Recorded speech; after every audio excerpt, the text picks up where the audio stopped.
الحمد لله رب العالمين وبه استعين واشهد ان لا اله الا الله وحده لا شريك له واشهد ان محمدا عبده ورسوله اما بعد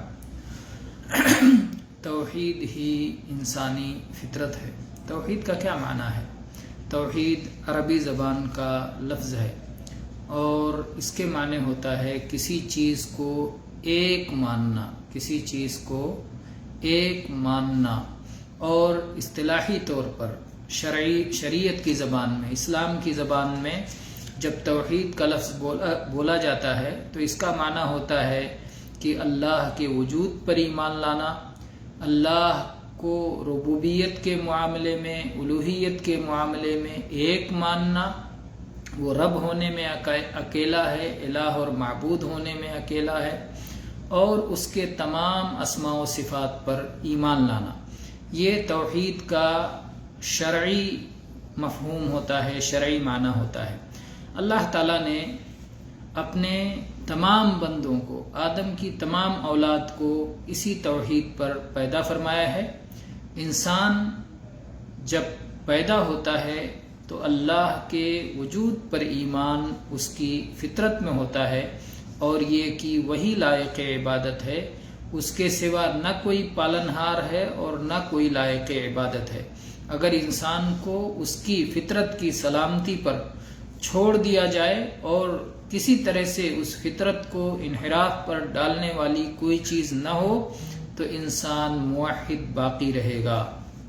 اللہ تعالیٰ نے قرآن مجید میں ارشاد فرمایا فَأَقِمْ وَجْهَكَ لِلدِّينِ حَنِيفًا فِطْرَةَ اللَّهِ الَّتِي فَطَرَ النَّاسَ عَلَيْهَا لا تبدیل لخلق اللہ ذالک الدین القیم۔ اپنا رخ اپنے دین کے لیے ہر طرف سے ہٹ کر، یکسو ہو کر اللہ کی طرف اپنا چہرہ کر دو، اپنا چہرہ موڑ دو، اپنا رخ اللہ ہی کی طرف کر لو، ہر طرف سے کٹ کے۔ یہی وہ اللہ کی فطرت ہے جس پر اللہ نے انسانوں کو پیدا فرمایا ہے۔ اللہ کی تخلیق میں کوئی تبدیلی نہیں ہے، یہی سیدھا دین ہے، ہر طرح کی کجی سے پاک، ہر طرح کے انحراف سے پاک، یہی دین ہے۔ اور جناب محمد رسول اللہ صلی اللہ علیہ وعلی آلہ وسلم نے ارشاد فرمایا ما من مولود الا یولد علی الفطرہ فَأَبَوَاهُ يُحَوِّدَانِهِ أَوْ يُنَصِّرَانِهِ أَوْ يُمَجِّسَانِهِ۔ یہ حدیث صحیح بخاری میں 1359 نمبر پر اور صحیح مسلم میں 2658 نمبر پر ہے کہ جو بچہ بھی پیدا ہوتا ہے وہ فطرت پر پیدا ہوتا ہے، فطرت اسلام پر، فطرت توحید پر، اللہ کی ربوبیت و الوہیت پر، اللہ کی ربوبیت و الوہیت کے اقرار پر پیدا ہوتا ہے۔ پھر اس کے والدین اسے یہودی بنا دیتے ہیں یا نصرانی بنا دیتے ہیں یا مجوسی بنا دیتے ہیں۔ اس کے والدین اس کے انحراف اور اس کے دین کی تبدیلی کا باعث ہوتے ہیں۔ اسی طرح سے صحیح مسلم کی روایت ہے، اس کے الفاظ ہیں ما من مولود یولد الا علی هذه الملہ، کہ جو بچہ پیدا ہوتا ہے وہ اسی ملت برحق پر پیدا ہوتا ہے، توحید کی معرفت پر پیدا ہوتا ہے۔ اور ایسے ہی حدیث قدسی میں ہے کہ اللہ تعالیٰ نے فرمایا انی خلقت عبادی حنفاء کلہم وانہم اتتہم الشیاطین فاجتالتہم عن دینہم۔ یہ صحیح مسلم کی حدیث ہے 2865 نمبر پر کہ اللہ تعالیٰ نے فرمایا کہ میں نے اپنے تمام بندوں کو یکسو، یکرخی، ایک توحید پر چلنے والا موحد بندہ پیدا کیا، لیکن پھر ان کے پاس شیاطین آئے اور شیاطین نے ان کو ان کے دین سے ہٹا دیا، ایک سے زیادہ معبودوں کی عبادت پر لگا دیا یا الہاد پر لگا دیا۔ تو شیاطین نے کفر یا شرک یا الہاد پر لگا دیا، ورنہ ہر بچہ فطرت توحید پر پیدا ہوتا ہے۔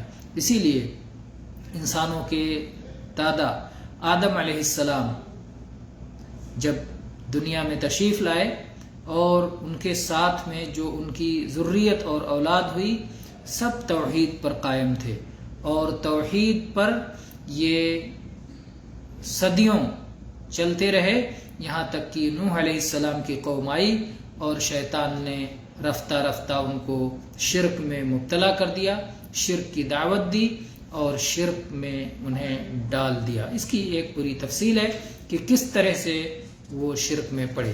بہرحال اللہ تعالیٰ کی توحید یہ انسانی فطرت ہے، اور توحید کو جب تک اس کی تینوں قسموں کی تفصیل کے ساتھ نہ سمجھا جائے، توحید صاف طور پر سمجھ میں نہیں آتی۔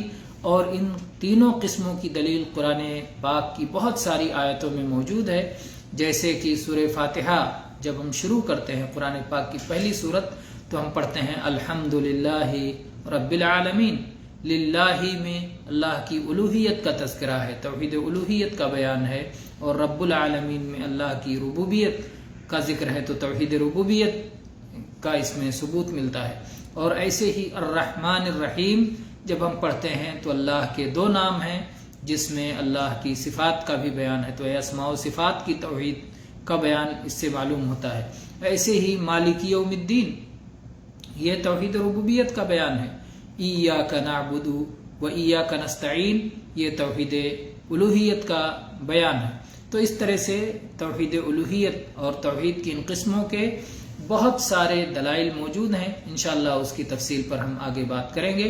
آج صرف اتنی بات پر اکتفا کرتے ہیں کہ توحید کو سمجھنے کے لیے جب تک یہ تین قسمیں ہم واضح طور پر بیان کر کے نہیں سمجھیں گے تب تک توحید کو نہیں سمجھ سکتے۔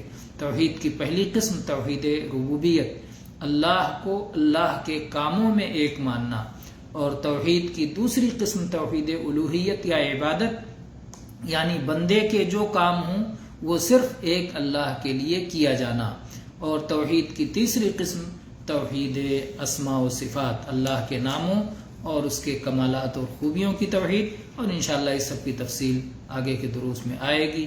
واللہ تعالی اعلم والحمد للہ رب العالمین وصلی اللہ علی نبینا وسلم۔